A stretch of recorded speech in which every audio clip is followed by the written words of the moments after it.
सभी प्यारे विद्यार्थियों को माँ सरस्वती धाम कोचिंग क्लासेस ऋषभदेव और खेरवड़ा के इस प्रथम डिजिटल प्लेटफॉर्म पर आप सभी का हार्दिक स्वागत है। आज जो क्लास 12th का बोर्ड एग्जाम का फिजिक्स का पेपर हुआ है उसकी मैं फटाफट आपको आंसर की बता देता हूं। जल्दी से आप इस चैनल को सब्सक्राइब भी कर लें और शेयर भी कर दें। मित्रों देखिए, जो पहला क्वेश्चन आपसे पूछा गया था, ये किसी बिंदु आवेश को केंद्र मानकर खींचे गए 15 सेंटीमीटर त्रिज्या के गोलीय गाउसी पृष्ठ पर विद्युत फ्लक्स का मान फाई है। यदि इस पृष्ठ की त्रिज्या तिगुनी कर दें तो पृष्ठ से गुजरने वाला विद्युत फ्लक्स का मान क्या होगा। तो जो क्वेश्चन नंबर फर्स्ट था उसका आंसर मित्रों फर्स्ट का डी है। द मतलब आपका फाई, डी ऑप्शन डी जो नजर आ रहा है आपको, जी हाँ वही आपका इसका ये बिल्कुल ये वाला ऑप्शन डी रहेगा। ठीक है, ऑप्शन डी यानी फाई। क्वेश्चन 2 था वायु के लिए परावैद्युत सामर्थ्य का मान होता है। तो क्वेश्चन 2 का जो आंसर है वो है ऑप्शन ए 3 × 10⁻6 V/m, ये इसका आंसर रहेगा। क्वेश्चन नंबर 3 का था प्रतिरोधकता का SI मात्रक है, प्रतिरोधकता का SI मात्रक है, इसका आंसर था तीसरे का स यानी कि आपका ऑप्शन सी जो आपको दिख रहा है ओम मीटर ऑप्शन सी रहेगा। चौथे नंबर का आंसर दिए गए चित्र में यदि व्हीटस्टोन सेतु संतुलित अवस्था में हो तो प्रतिरोध एस का मान होगा। तो क्वेश्चन नंबर 4 का जो आंसर था वो था आपका ऑप्शन द 6 ओम इसका आंसर रहेगा। क्वेश्चन नंबर 4 का आंसर 6 ओम। आगे बढ़ते हैं क्वेश्चन नंबर 5। जब कोई आवेशित कण एक समान चुंबकीय क्षेत्र में क्षेत्र के लंबवत दिशा में गति करता है तो कण का पथ होगा। तो क्वेश्चन नंबर 5 जो था, क्वेश्चन नंबर 5 जो था उसका आंसर ब जाएगा, ब यानी वृत्ताकार, ऑप्शन बी वृत्ताकार इसका आंसर रहेगा। फिर आपका बात आती है क्वेश्चन नंबर 6 की, अन्योन्य प्रेरण के सिद्धांत पर आधारित उपकरण है। तो क्वेश्चन नंबर 6 का जो आंसर था वो था आपका ऑप्शन द यानी कि ट्रांसफार्मर, ऑप्शन डी इसका राइट जाएगा, ट्रांसफार्मर इसका उत्तर रहेगा। क्वेश्चन नंबर आपका 7 जो था विस्थापन धारा आईडी का सूत्र है, तो इसका जो आंसर रहेगा वो आपका आंसर रहेगा स यानी कि ऑप्शन सी इसका आंसर रहेगा। ठीक है, एप्सिलॉन डी फाई E/dt, ये इसका आंसर रहेगा ऑप्शन सी। क्वेश्चन नंबर 8 था यदि किसी प्रकाशिक उपकरण का आवर्धन ऋणात्मक हो तो प्रतिबिंब सदैव होगा। प्रतिबिंब वाला जो क्वेश्चन नंबर 8 था उसका आंसर अ जाएगा यानी कि ए जाएगा, वास्तविक उल्टा इसका आंसर रहेगा, ऑप्शन ए वास्तविक उल्टा। नंबर 9 जो था यदि संयुक्त सूक्ष्मदर्शी में अभिदृश्यक एवं नेत्रिका का आवर्धन क्रमशः MO एवं ME हो तो सूक्ष्मदर्शी की कुल आवर्धन क्षमता M होगी, इसका ऑप्शन रहेगा सी यानी कि ऑप्शन स MO.ME, ये इसका आंसर रहेगा ऑप्शन सी। क्वेश्चन नंबर 10 पर जाते हैं। सूर्य से प्राप्त प्राकृतिक प्रकाश होता है। सूर्य से प्राप्त प्राकृतिक प्रकाश जो था ऑप्शन 10 का था उसका था आपका ऑप्शन सी यानी कि आंशिक ध्रुवित रहता है। कैसा रहता है? आंशिक ध्रुवित। आगे बढ़ते हैं क्वेश्चन नंबर 11। किसी धातु से उत्सर्जित प्रकाशिक इलेक्ट्रॉन की अधिकतम गतिज ऊर्जा 1.8 इलेक्ट्रॉन वोल्ट है, निरोधी विभव अंतक वोल्टता का मान होगा। तो क्वेश्चन नंबर 11 का जो आंसर था वो ऑप्शन स था यानी कि सी ऑप्शन रहेगा 1.8 वोल्ट। कितना रहेगा? 1.8 वोल्ट, ऑप्शन सी। हिंदी में बोलूँ तो ऑप्शन स। क्वेश्चन नंबर 12 जो था फोटोन का संवेग p होता है, फोटोन के संवेग का मान पूछा था, तो ऑप्शन अ राइट जाएगा इसमें h/λ, ऑप्शन अ राइट जाएगा h/λ यानी कि ऑप्शन ए राइट रहेगा।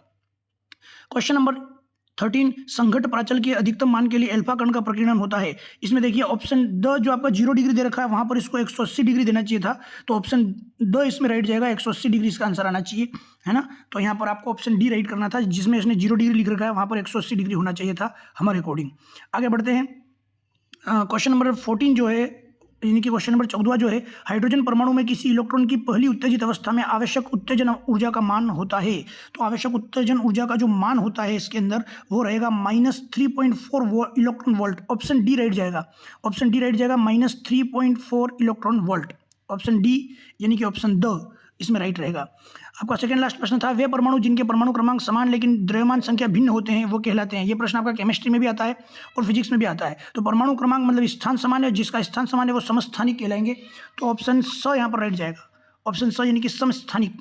ऑप्शन सी में आइसोटोप जो लिखा हुआ है, इंग्लिश वाले इसको आइसोटोप सी राइट करेंगे, हिंदी वाले स यानी कि समस्थानिक। क्वेश्चन नंबर 15 जो है, क्वेश्चन नंबर 15 जो है आपका 15वां जो प्रश्न है उसका जो आपका था अकार्बनिक अर्धचालक का उदाहरण है, तो ऑप्शन बी राइट जाएगा, CdS यानी कैडमियम सल्फाइड इसका राइट आंसर जाएगा, कैडमियम सल्फाइड।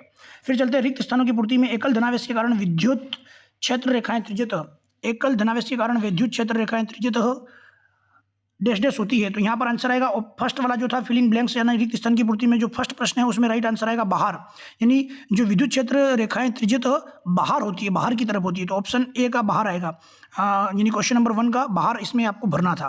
क्वेश्चन नंबर 2 इकाई विद्युत क्षेत्र लगाने पर इलेक्ट्रॉनों के अपवाह वेग के परिमाण को कहते हैं। तो अपवाह वेग के परिमाण को हम गतिशीलता कहते हैं, मोबिलिटी इंग्लिश में बोलेंगे, हिंदी में बोलेंगे गतिशीलता। तो यहाँ पर क्वेश्चन नंबर सेकंड में आपको भरना था गतिशीलता। क्वेश्चन नंबर थर्ड के अंदर आएगा एक गैल्वेनोमीटर को वोल्ट मीटर में रूपांतरित करने हेतु उसके श्रेणी क्रम में डैश डैश मान का प्रतिरोध जोड़ा जाता है। तो यहाँ पर लार्ज रेजिस्टेंट यानी कि अधिक प्रतिरोधकता या मैं कहूँ बड़ा प्रतिरोध जोड़ा जाता है, अत्यधिक प्रतिरोधकता वाला प्रतिरोध जोड़ा जाता है। तो ये इसका आंसर जाएगा। क्वेश्चन नंबर फोर्थ, किसी पदार्थ के प्रति इकाई आयतन में उत्पन्न परिणामी चुंबकीय आघूर्ण को क्या कहते हैं? तो परिणामी चुंबकीय आघूर्ण यहाँ पर जो है क्वेश्चन नंबर फोर्थ के अंदर है वो चुंबकत्व की गतिशीलता, चुंबकत्व की गतिशीलता कहते हैं उसको। क्या कहते हैं? चुंबकत्व की गतिशीलता। इंग्लिश में बोलूंगा इंटेंसिटी ऑफ मैग्नेटाइजेशन, और हिंदी में बोलेंगे चुंबकत्व की तीव्रता। ठीक है। पांचवा जो था रिक्त स्थान की पूर्ति वाला प्रश्न, एक संपूर्ण चक्र में प्रत्यावर्ती धारा का माध्यमान शून्य होता है। यहाँ पर आंसर शून्य जाएगा, शून्य होता है यानी जीरो होता है। पांचवें में आपको जीरो भरना था। छठे में एक अवतल दर्पण की वक्रता त्रिज्या 24 सेंटीमीटर है, इसकी फोकस दूरी का मान कितना होगा? तो इसकी फोकस दूरी ध्यान रखिएगा आप, अवतल दर्पण में हमेशा माइनस में जाती है, नेगेटिव में जाती है। तो क्वेश्चन नंबर 6 में आपको भरना था -12 सेंटीमीटर यानी -12 सेंटीमीटर इसका मान होता है। किसी अवरोध के किनारों द्वारा तरंगों का अपने मार्ग से मुड़ जाना क्या कहलाता है? क्वेश्चन नंबर 7 था, तो ये कहलाता है विवर्तन कहलाता है। क्वेश्चन नंबर 7 में आपको विवर्तन लिखना था कि अपने मार्ग से मुड़ जाना विवर्तन कहलाता है, जिसको हम इंग्लिश में बोलते हैं डिफ्रैक्शन, हिंदी में बोलते हैं विवर्तन। क्वेश्चन नंबर 8, विभव v द्वारा त्वरित किसी इलेक्ट्रॉन से संबंधित दे ब्रोगली तरंग दैर्ध्य का सूत्र लैम्बडा बराबर करके इसने सूत्र पूछा था।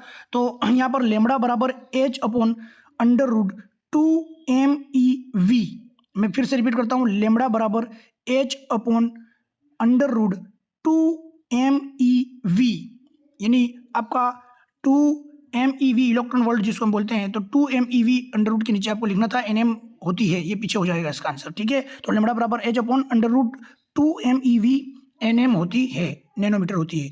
सेकेंड लास्ट प्रश्न था रिक्त स्थान की पूर्ति वाला, यदि हाइड्रोजन परमाणु के प्रथम कक्षा की त्रिज्या 0.5 × 10⁻⁻10 मीटर हो तो इसके दूरी कक्षा की त्रिज्या m होगी तो कितनी होगी? तो 2 × 10⁻10 होगी, 2 × 10⁻10 m होगी। तो इसका आंसर जाएगा नंबर 9 का फिल इन ब्लैंक्स में आपको यहाँ पर लिखना था 2 × 10⁻10।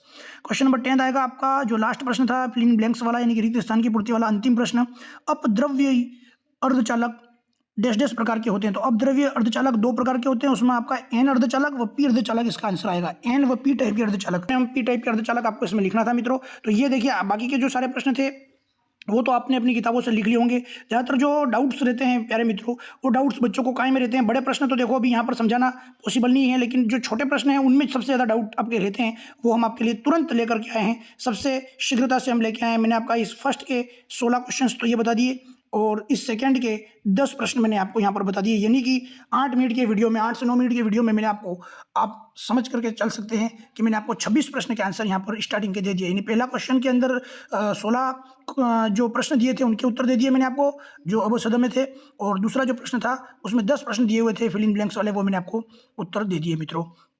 देखिए आप जल्दी से जल्दी एक बात को ध्यान में रखिए, हमारे इस चैनल को सब्सक्राइब कर लीजिए। अगर आपके लिए जो जानकारी हेल्पफुल रही हो तो इस चैनल को सब्सक्राइब कर लो, ताकि जैसे ही आपका पेपर आएगा सबसे पहले हम आपको आंसर की पूर्ण सटीकता के साथ, शुद्धता के साथ आपको प्रोवाइड कर देंगे। तो इस चैनल को तुरंत सब्सक्राइब कर लें और सभी विद्यार्थियों को शेयर करके उनकी भी हेल्प करें। धन्यवाद। वंदे मातरम, भारत माता की जय, इनकलाब जिंदाबाद, जय माता सरस्वती जी, सरस्वती धाम की जय हो।